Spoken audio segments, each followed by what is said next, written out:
नमस्कार दोस्तों, आशा करता हूँ आप सब बहुत अच्छे होंगे। विजन मैगजीन के डिस्कशन में आपका एक बार फिर से स्वागत है, जिसमें आज हम इकोनॉमी के सेक्शन के जीएसटी वाले टॉपिक और मॉनेटरी पॉलिसी कमेटी का जो इन्फ्लेशन टारगेट वाला टॉपिक है उसको कवर करने की कोशिश करेंगे। लास्ट वीडियोज में अब तक हम पॉलिटी एंड गवर्नेंस के जो टॉपिक दे रखे हैं जुलाई मंथ के मैगजीन के, उनको कवर कर चुके हैं।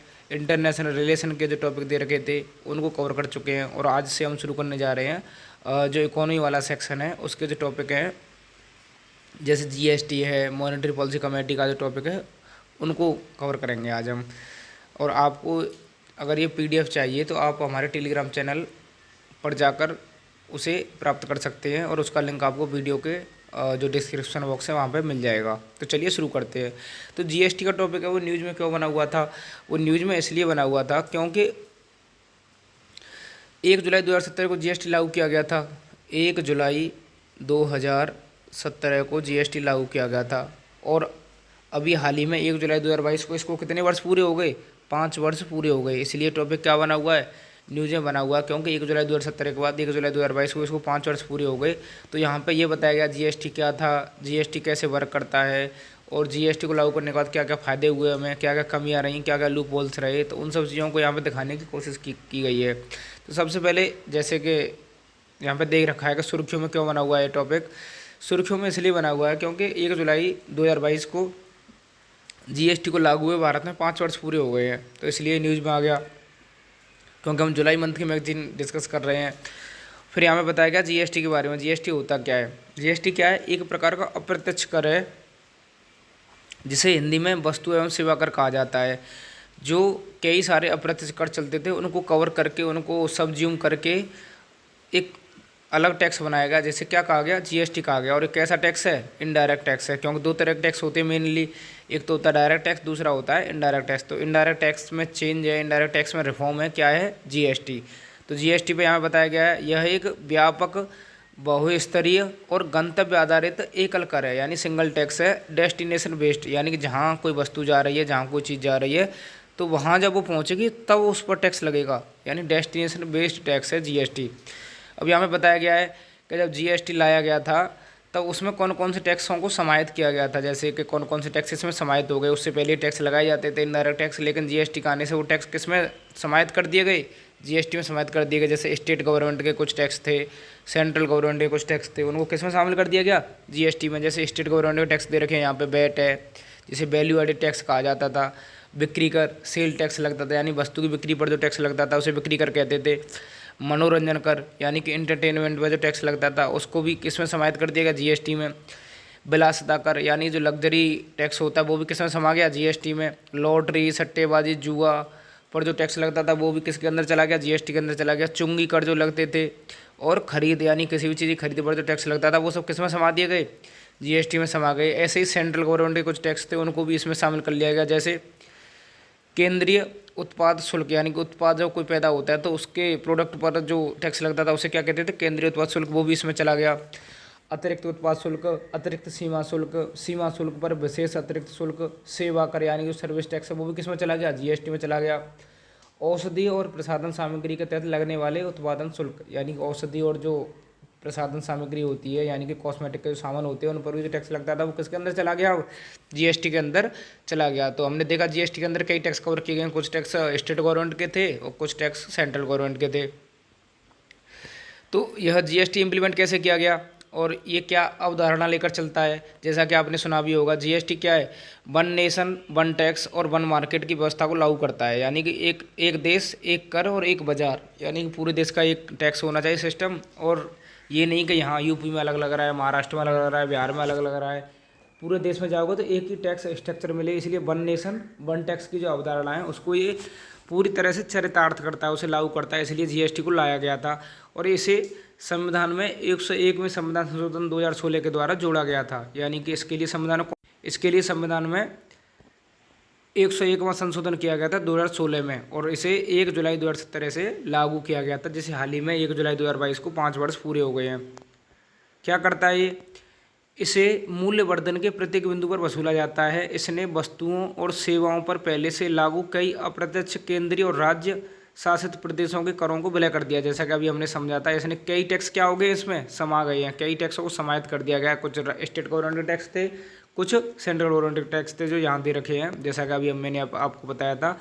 अब लेकिन कुछ टैक्स ऐसे भी हैं जो अभी भी इससे बाहर हैं, उनकी भी बार बार चर्चा होती है, बार बार न्यूज़ में रहती है कि इनको भी जीएसटी में शामिल कर देना चाहिए, लेकिन सरकार उनको जीएसटी में शामिल करने के लिए तैयारी नहीं होती है। कौन कौन से टैक्स हैं, जो क्वेश्चन पूछा भी जा सकता है कि कौन कौन से टैक्स जीएसटी में शामिल नहीं है।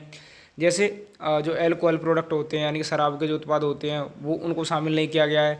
संपत्ति कर, यानी कि जो प्रॉपर्टी पर जो टैक्स लगता है उसको शामिल नहीं किया गया है। स्टाम्प ड्यूटी जो होती है, पेट्रोलियम जो पदार्थ होते हैं जैसे क्रूड ऑयल हो गया, डीजल हो गया, पेट्रोल हो गया, और हवाई जहाज़ों का जो ईंधन हो गया, और जो प्राकृतिक गैस हो गई, इनको भी किस में शामिल नहीं किया गया, जीएसटी में शामिल नहीं किया गया है। और बिजली पर जो बिल पर जो टैक्स लगता है उसको भी जीएसटी में शामिल नहीं किया गया है। अगर ये चीज़ें भी जीएसटी में शामिल हो जाती तो इनसे क्या होता, इनसे भी इन चीज़ों के बारे में, क्योंकि वन नेशन वन टैक्स की अवधारणा को लेकर चलता है, तो इन चीज़ों के टैक्स भी इन चीज़ों के रेट भी पूरे देश में क्या हो जाते, समान हो जाते। जैसे पेट्रोल महाराष्ट्र में 100 रुपये का मिल रहा है, तो पूरे भारत में 100 रुपये लीटर का ही पेट्रोल मिलता है। लेकिन अभी क्या, कहीं पर 80 है, कहीं पर 90 है, कहीं पर 95 है, कहीं पर 105 है, कहीं पर 110 है। यानी समरूपता नहीं पाई जाती उस वस्तु की कीमतों में, क्योंकि वहाँ पर जीएसटी अभी लागू नहीं है। इसलिए बार बार ये कहा जाता है पेट्रोल को, डीजल को, एल्कोहलिक पदार्थों को जीएसटी में लाया जाए, लेकिन सरकार उनको लेकर नहीं आती है। इसलिए उनके जो प्राइस हैं, उनकी जो कीमत है, उनमें असमानता देखने को मिलती है पूरे भारत में।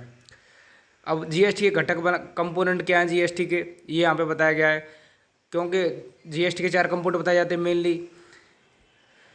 राज्यों के भीतर और अंतर्राज्यीय आधार पर इसके 4 घटक है। एक तो केंद्रीय वस्तु एवं सेवा कर सीजीएसटी होता है, जो सेंट्रल गवर्नमेंट का टैक्स लगता है। दूसरा होता है राज्य वस्तु एवं सेवा कर एसजीएसटी होता है, स्टेट गवर्नमेंट का जो जीएसटी होता है। तीसरा होता है यूटीजीएसटी, यानी केंद्र शासित प्रदेशों में जो लगता है। चौथा होता है जो सभी पर लगता है, यानी कि जैसे एक राज्य से दूसरे राज्य की बाउंड्री में जाने पर, एक राज्य से दूसरे राज्य में प्रवेश करने पर जो इंटर स्टेट जीएसटी लगता है उसे आईजीएसटी कहा जाता है। तो कौन कौन से, सीजीएसटी, एसजीएसटी, यूटीजीएसटी और आईजीएसटी। तो बाकी के जो तीनों हैं, जैसे सीजीएसटी है, एसजीएसटी है, यूटीजीएसटी, ये राज्य के अंदर वसूले जाते हैं, लेकिन एक बॉर्डर पर वसूला जाता है। वो कौन सा होता है, इसे आईजीएसटी कहा जाता है, और ये केंद्र सरकार के द्वारा वसूला जाता है, लेकिन बाद में इसका जो आवंटन है वो केंद्र और राज्यों के बीच में मिल बांट कर किया जाता है। तो यहाँ पे जीएसटी के कुछ लाभ बताए गए हैं, और जीएसटी की कुछ उपलब्धियाँ, महत्व और उपलब्धियाँ बताई गई। तो एक एक करके हम इनको देखेंगे। जैसे जीएसटी के लाभ क्या क्या बताए गए हैं कि जीएसटी लागू करने से क्या क्या हमें फ़ायदे हुए, क्या क्या लाभ हुए हैं। जैसे पहला बताया है इसने कास्केडिंग प्रभाव को समाप्त कर दिया है। कास्केडिंग प्रभाव क्या होता है, यानी टैक्स के ऊपर लगने वाला टैक्स। जैसे वैल्यू एडेड टैक्स था, जैसे कोई कमीज आपने 100 रुपये की खरीदी, कमीज का कपड़ा 100 रुपये का खरीदा, लेकिन अब दूसरी जगह वो कपड़ा सिलेगा, कुछ भी होगा, तो वहाँ पे फिर उसके लिए धागे आएंगे, कुछ भी आएगा, तो वहाँ टैक्स लग जाएगा। उसके बाद जो कमीज़ सिल के 150 या 200 रुपये की बिकती है, तो वहाँ उस पर टैक्स लगेगा।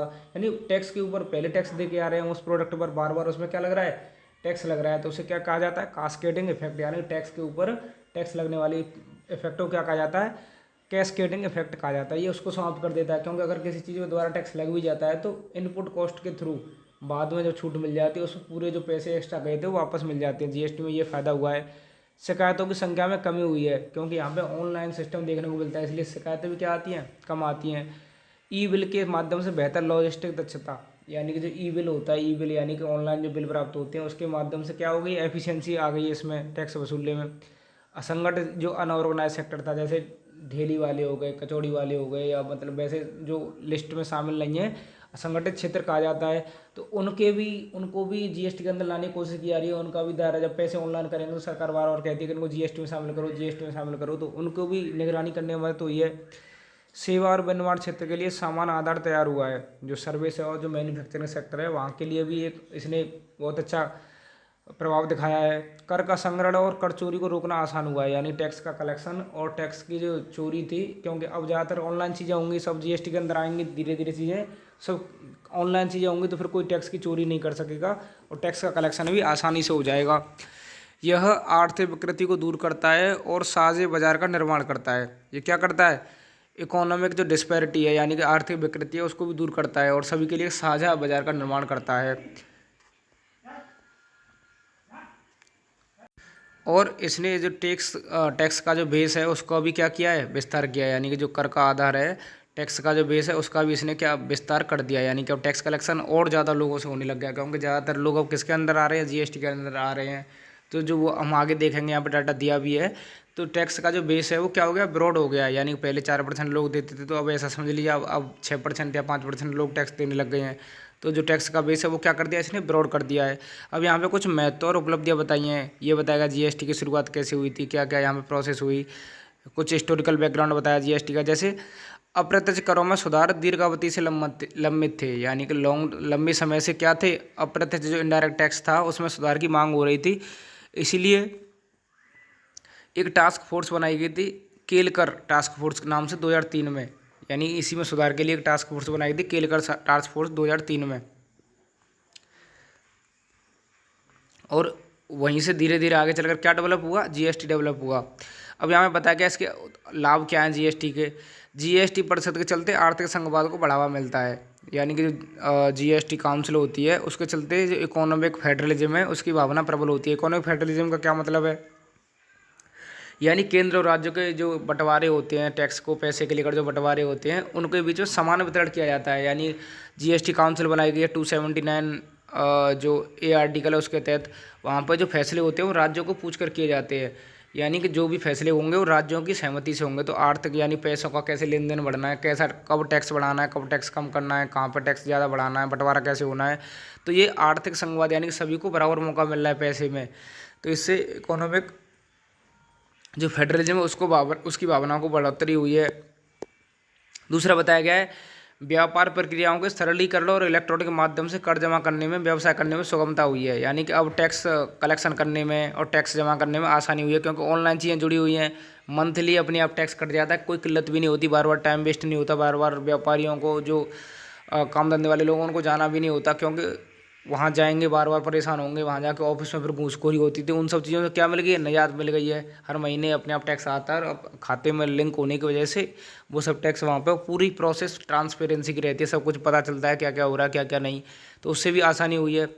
दूसरा क्या बताया, डेटा की रियल टाइम रिपोर्टिंग कर प्रशासकों का कर अनुपालन और राजस्व के संभावित रिसाव की निगरानी करने में सक्षम बनाती है, यानी कि रियल टाइम क्या हो रही है, डेटा की मॉनिटरिंग हो रही है, क्योंकि ऑनलाइन डाटा है तो सब कोई भी कहीं भी कैसे भी करके उसे चेक कर सकता है, जिससे जो टैक्स कलेक्टर होते हैं, इंस्पेक्टर होते हैं, टैक्स कलेक्ट करने वाले, उनको भी इसमें आसानी हुई है। अन्य विभागों, विनियामकों आदि के साथ आसानी एकीकरण हुआ है, क्योंकि ऑनलाइन डाटा रहेगा तो सभी के साथ क्या हो जाएगा, सभी के साथ आसानी से एकीकरण हो सकता है। और फिर जीएसटी की उपलब्धियाँ क्या रही हैं, इसके कारण कर आधार टैक्स बेस में वृद्धि हुई है, यानी कि जो मैं आपको बता रहा था शुरुआत में, टैक्स बेस क्या हुआ है, इससे बढ़ा है। वर्ष 2017 में करदाताओं की संख्या 63.9 लाख थी, यानी कि जब 2017 में जीएसटी लागू नहीं हुआ था उस समय टैक्स पेयर्स की संख्या कितनी थी, 63.9, यानी कि 64 लाख के करीब थी। और जो वर्ष 2022 में कितनी हो गई है, 1.38 करोड़ हो गए, दोगुने से भी ज़्यादा, यानी कि दोगुने से भी ज़्यादा टैक्स जो लोग हैं वो पे करने लग गए। यानी पहले 64 लाख लोग देते थे, लेकिन अब किसने 138 लाख लोग टैक्स देने लग गए हैं। तो इसका टैक्स का बेस है वो क्या हो गया है, बढ़ गया है। तो ये इससे ये उपलब्धि हुई है जीएसटी की। और जीएसटी के चलते 5.9 लाख करोड़ रुपए का राजस्व संग्रह हुआ है। इसके कारण अब केंद्र सरकार के राजस्व में सबसे बड़ी योगदानकर्ता बन गया है, यानी कि उसके बाद अब तक कभी जीएसटी का जो कलेक्शन है वो नंबर 1 पर आ गया है। यानी पहले जो कॉरपोरेशन टैक्स होता था और जो एक्साइज ड्यूटी होती थी उनसे ज़्यादा आमदनी होती थी सरकार की, लेकिन अब सरकार की आमदनी किससे ज़्यादा होने लग गई है, जीएसटी से होने लग गई है। तो इसलिए जीएसटी इंपॉर्टेंस हो जाता है। कुल मिलाकर मासिक औसत कर संग्रह वर्ष 2020-21 के 1.04 लाख करोड़ से बढ़कर 2021-22 में 1.24 लाख करोड़ रुपये हो गया है, यानी एक महीने में 1 लाख से ऊपर ही जीएसटी कलेक्शन हो रहा है। तो ये भी एक नया अचीवमेंट है। लेकिन चुनौतियाँ क्या क्या हैं जीएसटी के लिए आज के वर्तमान समय में देखा जाए तो, क्योंकि हमने फ़ायदे देखे, उपलब्धियाँ देखी, लेकिन कुछ प्रॉब्लम भी तो होंगी अभी भी जिन्हें फेस किया जा रहा है। जीडीपी पर सीमित प्रभाव, यानी कि जीएसटी से जीडीपी पर टैक्स कलेक्शन हो रहा है, सब कुछ हो रहा है, लेकिन जीडीपी पर अभी भी इसका सीमित प्रभाव देखने को मिल रहा है। पहले ही अनुमान लगाया गया था कि जीएसटी के लागू होने से जीडीपी में 2 से 3% की वृद्धि होगी। हालांकि आर्थिक मुद्दों जैसे ट्रेड वार, महामारी, रूस यूक्रेन युद्ध आदि के कारण इसका प्रभाव सीमित रहा है, लेकिन कुछ अलग प्रॉब्लम भी है जिसकी वजह से हमारी जीडीपी ग्रोथ देखने को नहीं मिल रही है। अलग अलग टैक्स स्लैब, और दूसरी चिंता क्या बताई जाती है, यानी जीएसटी के जो स्लैब हैं वो क्या है, अलग अलग हैं, जिससे जो अधिकारी होते हैं उनको भी बार बार चूज करने में कि ये प्रोडक्ट किस कैटेगरी में आएगा, ये प्रोडक्ट किस कैटेगरी में आएगा, और जो विक्रेता होते हैं उनको भी प्रॉब्लम होती है। तो जीएसटी टैक्स स्लैब बनी उनसे भी दिक्कत हो रही है। जीएसटी की प्रस्तावित संरचना के 3 तरह के टैक्स स्लैब का उल्लेख था। यानी कि जीएसटी प्रस्ताव किया गया था जीएसटी का, तो 3 तरह के स्लैब बताए गए थे। लेकिन वर्तमान में वैसे कितने स्लैब हैं? वर्तमान में इसके 5 स्लैब हैं। कुछ वस्तुओं के रूप में सिन गुड्स और सेवाओं पर अतिरिक्त उपकर भी आरोपित किया गया। साथ ही वस्तुओं के टैक्स स्लैब को बार बार बदला जाता है। यानी कि एक तो 5 स्लैब बना दिए हैं और फिर भी उनको बार बार बदला जाता है। यानी कौन सी वस्तु 0% में रहेगी, कौन सी वस्तु 5% में रहेगी, कौन सी 12% में रहेगी, कौन सी 18 में रहेगी, कौन सी 28% में रहेगी। क्योंकि 5 टैक्स स्लैब बनाए गए हैं, 0, 5, 12, 18 और 28। तो उसमें कन्फ्यूजन होता है बार बार। जो अधिकारी होते हैं उनको चेंज करने में दिक्कत होती है कि ये इसमें आ गया, ये साबुन इसमें आ गया, ये साबुन इसमें आ गया। तो उनका जो टाइम है ज़्यादातर वो किस में चला जाता है? स्लैब को पढ़ने में, स्लैब के जो डाटा है उन्हीं को रीड करने में, बार बार चेंज करने में उनका टाइम वेस्ट होता रहता है। केंद्र राज्य विवाद भी, क्योंकि केंद्र राज्य विवाद क्यों देखने को मिल रहे हैं? जीएसटी परिषद की बैठक के दौरान केंद्र और राज्यों के बीच प्राय जीएसटी की दरों को लेकर, जीएसटी की जो कंपनसेशन, क्योंकि जब जीएसटी लागू हुआ था तब राज्यों को इससे घाटा हो रहा था टैक्स कलेक्शन करने में। तब ये कहा गया था 5 साल तक केंद्र सरकार आपको क्या देगी? कंपनसेशन देगी, यानी कि क्षतिपूर्ति करेगी। तो यहाँ पे इसी चीज़ को लेकर, क्योंकि अभी तक उनको जो कंपनसेशन मिलने वाला था, 5 साल हो गए 2022 में, लेकिन वो अभी तक उनको पूरी तरह कंपनसेशन नहीं दिया गया है। तो जीएसटी की दरों को लेकर कौन सी दर रहेगी, कौन सी दर में कौन सी वस्तु आएगी, जीएसटी कंपनसेशन सेस था उसको लेकर भी दिक्कत रहती है। राज्यों के लिए जीएसटी कंपनसेशन व्यवस्था से भविष्य पर स्पष्टता की कमी एक और समस्या है, क्योंकि महामारी के बाद से राज्यों के राजस्व पर गंभीर दबाव उत्पन्न हुआ है। क्योंकि जब कोरोना महामारी आई थी तो उससे राज्यों की जो आमदनी थी वो क्या हो गई थी? कम हो गई थी। तो केंद्र सरकार से मदद मिलने की उम्मीद थी, लेकिन उन्होंने अपने उनके हिस्से के जो कंपनसेशन सेस था वो भी उनको नहीं दिया। तो ये भी एक चिंता का विषय रहता है। असमान प्रतिनिधित्व, यानी कि जीएसटी काउंसिल होती है उसमें एक समान मतदान संरचना का अभाव है। इसमें केंद्र सरकार के मतों का वारांश कुल वारांश का 1/3 है। यानी कि 1/3 वोट, यानी 1/3 वोट किसको मिलते हैं? केंद्र सरकार को। और सभी राज्यों को लिए केवल 2/3 वोट ही रहते हैं। मतदान के आधार पर निर्णय लेने के लिए उपस्थित और मतदान करने वाले सदस्यों के भारित मतों से कम 3/4 बहुमत की आवश्यकता होती है। यानी कम से कम हर फैसले के लिए 3/4 बहुमत की आवश्यकता होनी चाहिए। कुल उत्पादों और क्षेत्रों जैसे पेट्रोलियम उत्पाद, विद्युत को जीएसटी से बाहर रखा गया। यानी कि जो मेन प्रोडक्ट होते हैं जो महंगाई पर इम्पैक्ट डालते हैं, जब महंगाई बढ़ती है तो पेट्रोलियम जो फ्यूल प्राइस होते हैं और जो इलेक्ट्रिसिटी प्राइस होते हैं उनको भी काउंट किया जाता है उनमें। लेकिन ये दोनों ही क्या कर दिए गए हैं? जीएसटी से बाहर है। क्योंकि पेट्रोल जीएसटी के अंदर आ जाएगी तो जीएसटी लगेगा, तो सब जगह पेट्रोल के रेट कैसे होंगे? एक समान होंगे। और जो विद्युत है, बिजली है, उसको भी जीएसटी से बाहर रखा गया। तो ये भी एक चिंता का विषय है। और कर जमा करने की बोझिल संरचना, यानी कि जीएसटी को सही ढंग से जमा करने के लिए तकनीकी और कर ढांचे की आवश्यकता होती है। यानी कि यहाँ पे वही लोग जीएसटी टैक्स जमा कर सकता है जिसको टेक्निकल नॉलेज का ज्ञान हो। लेकिन हमारे देश में ज़्यादातर लोग पूरी तरह शिक्षित नहीं है, यानी कि साक्षर नहीं है। साक्षरता अभी हमारे देश में बहुत कम है। तो ये भी एक चिंता का विषय बना हुआ है। इसके अलावा भी अन्य मुद्दे भी हैं, जैसे फर्जी चालान, टैक्स पोर्टल पर तकनीकी गड़बड़ियाँ, क्योंकि फर्जी इनवॉइस बना के ले जाते हैं लोग कि देखो हमारा इतना बिल आ गया, इतना टैक्स आ गया, तो हम टैक्स कहाँ से दें। और टेक्निकल जो ग्लिच मिलते हैं। जीएसटी काउंसिल के निर्णय पर सुप्रीम कोर्ट के हालिया फैसले का प्रभाव भी गैर बाध्यकारी है। यानी कि जीएसटी काउंसिल और सुप्रीम कोर्ट भी पहुंच गए जीएसटी काउंसिल को लेकर, तो वो भी एक चिंता का विषय है। तो यहाँ पे वे फॉरवर्ड बताया गया क्या करना चाहिए सरकार को इन चीज़ों में। यानी कि वैसे तो जीएसटी बहुत अच्छे से काम कर रहा है, लेकिन उसमें और अगर चेंज करने की ज़रूरत पड़े तो क्या क्या चेंज हम और उसको बेहतर बनाने के लिए कर सकते हैं। तो ये बताया गया यहाँ पे टैक्स स्लैब की संख्या में कमी करने की ज़रूरत है। यानी कि जो टैक्स की स्लैब बना रखी है 5, उनकी संख्या में कमी करने की ज़रूरत है, जिससे लोगों को आसानी होगी टैक्स देने में। और जो अधिकारी वर्ग है जो टैक्स स्लैब को चूज करता है, बताता है, उनको भी ये रीड करने में आसानी होगी। इससे कर ढांचे को और सरल बनाया जा सकता है। इनपुट टैक्स क्रेडिट का दावा करने की प्रक्रिया में तेज़ी लाने के लिए डिजिटल संसाधनों का बेहतर इस्तेमाल किया जाना चाहिए। यानी इनपुट टैक्स क्रेडिट, यानी कि टैक्स के ऊपर टैक्स लगता गया, लास्ट में आपको पैसे वापस मिलने होते हैं, तो उसकी प्रक्रिया को और बेहतर तरीके से इम्प्लीमेंट किया जा सकता है। चालानों के सत्यापन के माध्यम से कर चोरी करने वालों और अनैतिक प्रथाओं का पता लगाने के लिए मजबूत अनुपालन व्यवस्था व प्रौद्योगिकी संचालित प्रणाली अपनाई जानी चाहिए। यानी कि जो फर्जी चालान बना लेते हैं, फर्जी इनवॉइस बना के ले जाते हैं, उनकी निगरानी के लिए कोई एक मैकेनिज्म होनी चाहिए, कोई एक सिस्टम होना चाहिए। उसके बारे में बताया गया है। सहकारी संघवाद और सर्वसम्मति आधारित निर्णयों को बढ़ावा देने के लिए जीएसटी काउंसिल में सुधार करना चाहिए। यानी जो कोऑपरेटिव फेडरलिज्म का जो ढांचा है और सर्वसम्मति से जो फैसले होने चाहिए, उसके लिए जीएसटी काउंसिल में सुधार करने की ज़रूरत है। और जीएसटी कंपनसेशन का जो मुद्दा है उस पर भी सरकार को ध्यान देना चाहिए। न्याय निर्णय प्रक्रिया में तेजी लाने के लिए जीएसटी अपीलीय अधिकरण का गठन किया जाना चाहिए। यानी कि जीएसटी को लेकर राज्य और केंद्र के बीच में विवाद होता है कभी कभी, उसके लिए जीएसटी के लिए ट्रिब्यूनल होना चाहिए अलग से, उसकी बात की जा रही है। कम उत्पाद लागत के साथ इनपुट टैक्स क्रेडिट को सुव्यवस्थित, यानी कि वही सुव्यवस्थित किया जाना चाहिए। तो वो सब चीज़ें यहाँ पे बताई गई हैं। और पेट्रोलियम प्रोडक्ट सहित अन्य उत्पादों को भी जीएसटी के दायरे में लाना चाहिए। यानी कि जो एल्कोहल प्रोडक्ट हैं, पेट्रोलियम प्रोडक्ट हैं, उनको भी जीएसटी के अंदर लाने की कोशिश करनी चाहिए। तो जो हमारा जो टॉपिक है जीएसटी का, वो यहाँ पे फिनिश होता है। अब देखते हैं नेक्स्ट टॉपिक, इन्फ्लेशन टारगेटिंग। यानी कि मुद्रास्फीति, यानी कि जो महंगाई होती है उसका टारगेट किया जाता है, उसको टारगेट बनाकर चला जाता है। 2 और 6 के बीच में आपने पढ़ा भी होगा।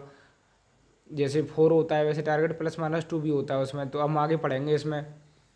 पहले देखेंगे ये महंगाई मतलब एक लेवल से किसी वस्तु के प्राइस बढ़ जाए उसको क्या कह देते हैं, महंगाई कह देते हैं। यानी कि कोई वस्तु 10 रुपये की आ रही थी लेकिन अब वो 15 रुपये की आने लग गई या 20 रुपये की आने लग गई, तो क्या कहेंगे, जो करेंसी है उसकी वैल्यू कम हो गई लेकिन वस्तु की कीमत क्या होती जा रही है, बढ़ती जा रही है।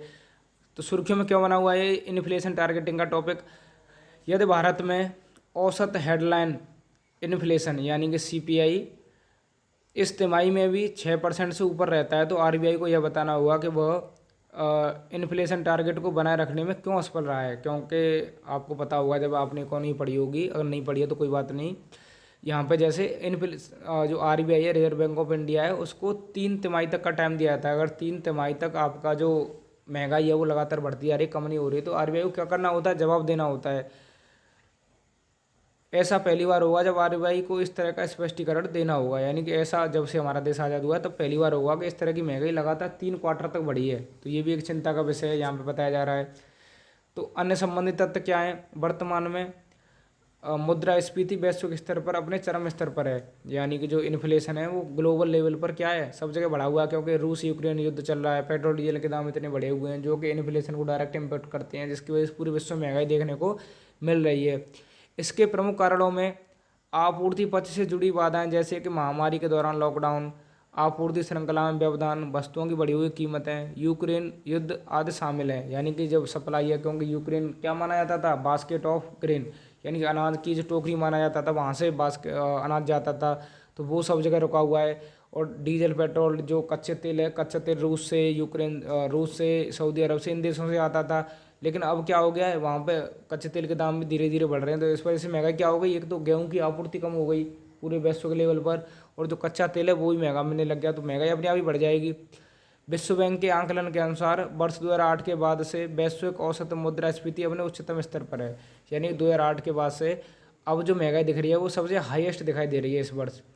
विकसित अर्थव्यवस्थाओं जैसे यूएसए में इन्फ्लेशन पिछले वर्षों में अपने उच्चतम स्तर पर है। पिछले 41 वर्षों में नहीं इतनी महंगाई रही जो आज वर्तमान में 2022 में इतनी महंगाई वहाँ पर देखने को मिल रही है।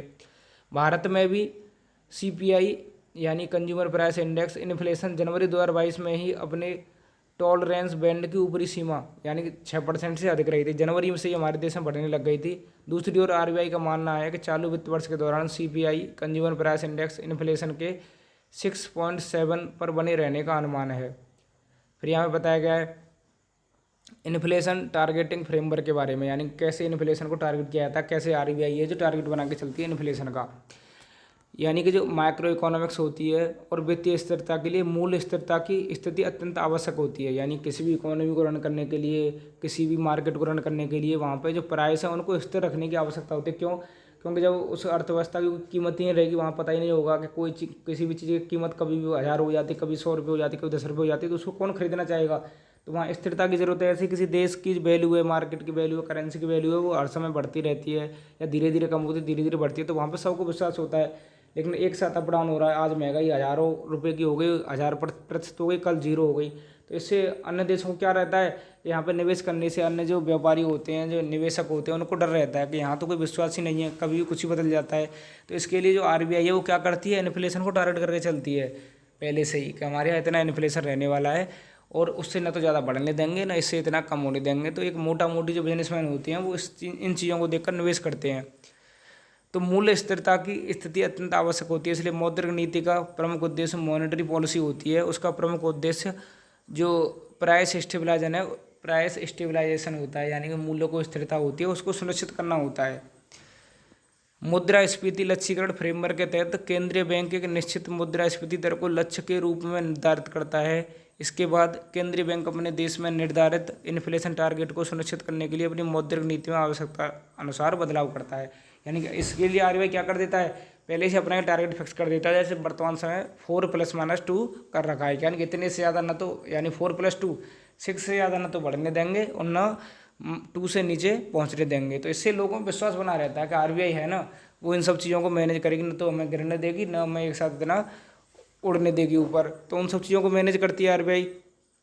और आरबीआई के अंदर होती है मॉनेटरी पॉलिसी कमेटी, तो वो क्या करती है, वो इन चीज़ों को मैनेज करती है। अब यहाँ पे बताए गए हैं लाभ बताए गए हैं कि जो उच्च मुद्रास्फीति के नकारात्मक प्रभाव क्या होते हैं, यानी कि हायर इन्फ्लेशन होता है तो उसके नेगेटिव इम्पैक्ट क्या पड़ते हैं इकोनॉमी पर। तो इससे मैक्रो आर्थिक स्थिरता कमज़ोर होती है और बाहरी प्रतिस्पर्धा का भी क्षरण होता है। यानी कि इससे जब चीज़ों के दाम एक साथ बढ़ जाएंगे तो इससे जो कंपटीशन है वो क्या हो जाएगा, वो कमज़ोर होता जाएगा। यानी कि जो प्राइस को लेकर जो कंपटीशन है वो कम होता जाएगा अपने आप। उच्च और निरंतर मुद्रास्फीति नकारात्मक रिटर्न देती है, जिससे बचत कम होती है। यानी कि जब बार बार हायर इन्फ्लेशन रहेगा, हर बार चीज़ों के दाम बढ़ेंगे, हर महीने बढ़ेंगे, तो लोग क्या करेंगे, बचत करने की कम सोचेंगे और ज़्यादातर पैसा कहाँ पर रखेंगे, अपने हाथ में रखेंगे। कल के 100 रुपये के हो जाएंगे, कल 500 रुपये की वस्तु हो जाएगी ये, तो सब अपने हाथ में कैश रखना चाहेंगे। और जो निवेश की सीमा थी, यानी कि जो इन्वेस्टमेंट की जो प्रोसेस थी, वो क्या हो जाएगी, टूट जाएगी। यह आय के वितरण को खराब करता है, क्योंकि गरीब आदमी अपने पास अधिक नकदी रखता है। यानी कि ये आय का वितरण है, उससे क्या हो जाएगा, इकोनॉमिक डिस्पैरिटी भी इससे बढ़ेगी। क्योंकि जब चीज़ें होंगी तो जो धनाढ्य वर्ग है, जो पैसे वाले लोग हैं, वो उन चीज़ों को ज़्यादा ज़्यादा खरीदने की सोचेंगे और जो गरीब लोग हैं वो उन चीज़ों से वंचित रह जाएंगे। यह अर्थव्यवस्था की समग्र क्षमता को प्रभावित करके आर्थिक समृद्धि को बाधित करता है। यानी जो इकोनॉमिक ग्रोथ है उसको पूरी तरह क्या कर देता है, प्रभावित करता है। विनिमय दर के कमज़ोर होने के कारण विदेशी मुद्रा उधारकर्ताओं पर वित्तीय अस्थिरता के जोखिम में वृद्धि होती है। ये सब चीज़ें यहाँ पे बताई गई हैं। अब बताया गया है यहाँ पे भारत में जो इन्फ्लेशन का टारगेट है वो कैसा है, लचीला माना गया है। महंगाई के कारण कई देशों को लंबे समय तक आर्थिक अस्थिरता का सामना करना पड़ा है। इसलिए 1970 के दशक के अंत और 1980 के दशक की शुरुआत में ही इन्फ्लेशन टारगेट या अपस्फीतकारी नीतियाँ, यानी डिफ्लेशन जो मंदी होती है, कई केंद्रीय बैंकों की नीति का हिस्सा रही है। इसलिए उस समय से लोग क्या करने लग गए हैं, अपने महंगाई का टारगेट रखने लग गए हैं और जो मंदी होती है उसको भी कंट्रोल करने की सोचने लग गए हैं। वर्ष 1990 में न्यूजीलैंड मुद्रास्फीति लक्ष्यीकरण फ्रेमवर्क को अपनाने वाला पहला देश बन गया है। यानी कि जो इन्फ्लेशन का टारगेट है वो लेकर चलने वाला पहला देश कौन बना 1990 में, न्यूजीलैंड बना। और हमारे यहाँ कब से लागू हुई ये चीज़ें, उर्जित पटेल कमेटी, उर्जित जो गवर्नर थे, आरबीआई के पूर्व गवर्नर थे, उनकी अध्यक्षता में कमेटी बनाई गई 2014 में। उनकी सिफारिश के आधार पर भारत सरकार और आरबीआई द्वारा भी 2015 में मौद्रिक नीति रूपरेखा समझौते पर हस्ताक्षर किए गए थे। यानी कि जो मॉनेटरी पॉलिसी कमेटी होती है वो भी महंगाई को टारगेट करने के लिए बनाई गई थी 2015 में। और कौन सी कमेटी की सिफारिश पर बनाई गई थी, उर्जित पटेल कमेटी 2014 की सिफारिश पर बनाई गई थी। इसके बाद 2016 में आरबीआई अधिनियम 1934, यानी कि जो आरबीआई एक्ट 1934 जिसके तहत आरबीआई की स्थापना हुई है, उसमें संशोधन भी किए गए, क्योंकि अब इन्फ्लेशन को टारगेट करना है। तो यह इन्फ्लेशन टारगेट को आरबीआई की मौद्रिक नीति में नॉमिनल एंकर के रूप में शामिल किया, आरबीआई अधिनियम की धारा 45 में। यानी कि नॉमिनल एंकर के रूप में किसे शामिल कर दिया, इन्फ्लेशन टारगेट को शामिल कर दिया। नॉमिनल एंकर क्या होता है, नॉमिनल एंकर से आशय देश में आर्थिक स्थिरता को बनाए रखने संबंधी नीति या फ्रेमवर्क है। यानी कि अब ये क्या करेंगे, देश में आर्थिक इकोनॉमिक स्टेबिलिटी लाने की कोशिश करेंगे, तो उन्हें क्या कहा दिया जाता है, नॉमिनल एंकर कहा दिया जाता है। मौद्रिक नीति समिति को कानूनी और संस्थागत रूप प्रदान किया गया। धारा 45 में मौद्रिक नीति को क्या दिया गया, कानूनी रूप प्रदान किया गया। यानी कि जो मॉनेटरी पॉलिसी कमेटी थी उसके बारे में यहाँ पे बताया भी गया, उसको क्या कर दिया गया, उसको संस्था के रूप में स्थापित कर दिया गया। तो यहाँ पे बताया गया जो मॉनेटरी पॉलिसी कमेटी होती है, मौद्रिक नीति समिति होती है, उसमें 6 सदस्य होते हैं। यह समिति समृद्धि के उद्देश्यों को ध्यान में रखते हुए इन्फ्लेशन टारगेट को प्राप्त करने हेतु रेपो रेट निर्धारित करती है। यानी कि 6 सदस्य होते हैं और यह कमेटी जो ग्रोथ है, ग्रोथ को ध्यान में रखते हुए इन्फ्लेशन की टारगेट करती है। और किसके हिसाब से करती है, जो रेपो रेट होती है उसके हिसाब से निर्धारित करती है। रिजर्व बैंक के परामर्श से भारत सरकार प्रत्येक 5 वर्षों में एक बार इन्फ्लेशन टारगेट का निर्धारण करती है। यानी कि जो सेंट्रल गवर्नमेंट होती है, हमारी भारत सरकार होती है, वो किससे पूछेगी? आरबीआई से पूछेगी, और आरबीआई उनको बता देगी इस तरह का टारगेट आप रख दीजिए। वर्तमान में कंज्यूमर प्राइस इंडेक्स इन्फ्लेशन यानी महंगाई का लक्ष्य 4% निर्धारित किया गया है। हालांकि इसमें ±2% का उतार चढ़ाव भी देखने को मिलता है। तो 2 से लेकर 6 के बीच में इस समय महंगाई रह सकती है। तो यह यहाँ पे बताया गया है। मुद्रास्फीति लक्ष्य को बनाए रखने में विफल होने से क्या होगा? यानी कि अगर हम जो इन्फ्लेशन का टारगेट है उसको बना के नहीं रख पाए तो उसका नुकसान क्या होगा, ये बताया गया है यहाँ पे। यदि औसत मुद्रास्फीति लगातार 3 तिमाहियों के लिए उच्च टॉलरेंस बैंड यानी कि 6% से अधिक या निम्न टॉलरेंस बैंड 2% से कम हो जाती है तो आरबीआई केंद्र सरकार को एक रिपोर्ट में निम्नलिखित के बारे में सूचित करेगी। तो आरबीआई को क्या करना होता है? जवाब देना होता है केंद्र सरकार को। इन्फ्लेशन टारगेट को प्राप्त करने में विफल रहने संबंधी कारणों के बारे में बताना होगा कि हम इन्फ्लेशन को कंट्रोल करने में क्यों विफल रहे। बैंक द्वारा की जाने वाली प्रस्तावित उपचारात्मक कार्रवाई के बारे में, यानी कि हमने क्या क्या कदम उठाए थे इसको सुधारने के लिए लेकिन ये नहीं सुधर पाए, उनके बारे में बताना होगा। उस अनुमानित समय अवधि जिसके भीतर प्रस्तावित उपचारात्मक कार्रवाइयों के समय पर कार्यान्वयन से मुद्रास्फीति लक्ष्य को प्राप्त किया जा सकेगा के बारे में, यानी अब हमें कितना समय और लग जाएगा, उन सब चीज़ों के बारे में सेंट्रल गवर्नमेंट को बताना होगा, आरबीआई को। फिर यहाँ पे बताया गया जैसे मॉनेटरी पॉलिसी कमेटी क्या होती है, मौद्रिक नीति समिति क्या होती है। इसमें 6 सदस्य होते हैं, 3 तो सदस्य आरबीआई की तरफ से चुने जाते हैं। इसका अध्यक्ष कौन होता है? आरबीआई का गवर्नर होता है। और 3 सदस्य सरकार की तरफ से चुने जाते हैं जिन्हें बाहरी सदस्य भी कहा जाता है। और निर्णय लेने की प्रक्रिया कैसी होती है इसकी? प्रत्येक सदस्य के पास एक मत होता है। मतों में बराबरी के मामले में आरबीआई गवर्नर के पास जो कास्टिंग वोट होता है, निर्णायक मत भी होता है। मॉनेटरी पॉलिसी कमेटी के लिए वर्ष में कम से कम 4 बार बैठक कराना अनिवार्य है। यानी कम से कम वर्ष में कितने दिन मिलेंगे, कितनी बार मिलेंगे? 4 बार तो कम से कम इनको मिलना ही होगा। और कोरम एमपीसी की बैठक में, यानी कि जो मॉनेटरी पॉलिसी कमेटी है उसकी बैठक में कम से कम 4 सदस्य उपस्थित होने चाहिए। 6 सदस्य होते हैं टोटल, लेकिन कोई भी बैठक शुरू करने के लिए कम से कम 4 सदस्य उसमें उपस्थित होने चाहिए।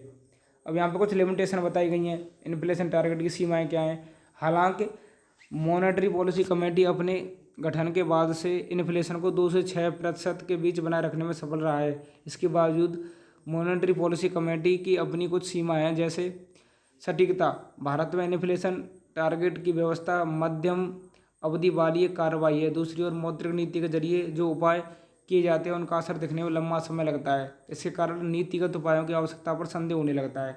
यानी कि जो मॉनेटरी पॉलिसी कमेटी होती है वो क्या करेगी? रेपो रेट को कम करेगी, रिवर्स रेपो रेट को बढ़ाई हुई, तो लेकिन उनके प्रभाव धीरे धीरे दिखते हैं, कई महीनों बाद दिखते हैं, जिसकी वजह से ये असफल रहती है, ऐसा माना जाता है।